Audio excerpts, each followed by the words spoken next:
আমাদের বারের সম্মানিত সেক্রেটারি জিম্মায় কিন্তু এই 4 সপ্তাহের অন্তর্বর্তীকালীন জামিন দেওয়া হয়েছে। এখন আমাদের সুরভি মুক্ত, কিন্তু আমাদের একটি কথা রয়েছে, অতিরিক্ত দায়রা জজ 1 অমিত কুমার গুহ তার কোর্ট থেকে আজকে রিমান্ড যে আদেশ দেওয়া হয়েছিল 2 দিনে সেটি বাতিল করে এবং জামিন আমরা আবেদন করি। 4 সপ্তাহের অন্তর্বর্তীকালীন জামিন মঞ্জুর করা হয়।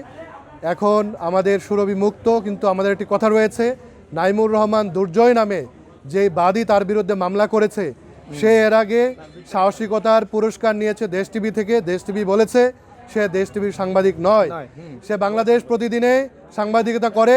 সুরভির বিরুদ্ধে মিথ্যা মামলা করার পরে বাংলাদেশ প্রতিদিন সেখান থেকে তাকে বরখাস্ত করেছে এবং এই মামলাটি হয়েছে প্রতিহিংসা থেকে।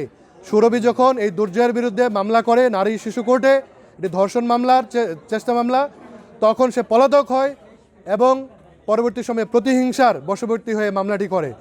এবং এই মামলাটিতে আমরা দেখেছি একটি রাজনৈতিক মহল এই আগুনে ঘি ডালবার চেষ্টা করেছে, উস্কানি দিয়েছে, বিভিন্ন জায়গায় বক্তব্য দিয়ে বলেছে 36 জুলাই 36 জন নাকি লোক নাই।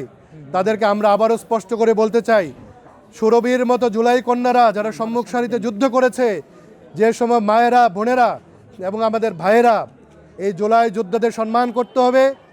এই জুলাই গণ অভ্যুত্থানের মর্যাদাকে আমাদেরকে উচ্চে রাখতে হবে। যারা এর বিরুদ্ধে দাঁড়াবে আবারও কিন্তু বাংলাদেশে জুলাই নেমে আসবে।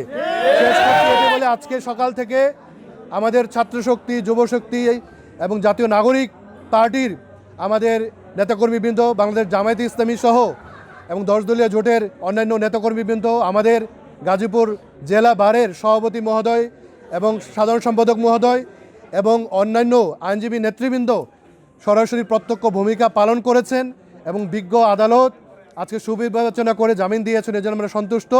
পাশাপাশি আমাদের বারের সম্মানিত সেক্রেটারি জিম্মায় কিন্তু এই 4 সপ্তাহের অন্তর্বর্তীকালীন জামিন দেওয়া হয়েছে। আমরা আদালতের প্রতি শ্রদ্ধাশীল এবং আমরা দেশের যে আইন প্রশাসন আছে তার প্রতি শ্রদ্ধাশীল, কিন্তু আমরা একটি কথা বলতে চাই, আপনারা জুলাই যোদ্ধাদের প্রতি জুলাই গণ অভ্যুত্থানের প্রশ্নে নমনীয় ভূমিকা পালন করবেন না। হাসিনার জুলুম নির্যাতনের পতন ঘটেছে এই ছাত্র জনতার কারণেই, এই জুলাইয়ের কারণেই। আজকে যারা বড় বড় পদে বসে আছেন, আজকে যারা মুক্তভাবে রাজনীতি করছেন, আজকে যারা বড় বড় বক্তৃতা করছেন, আপনারা 28 অক্টোবরে লেজ গুটিয়ে পালিয়েছিলেন। এই ছাত্র জনতা পল্টন থেকে লেজ গুটিয়ে পালায় নাই।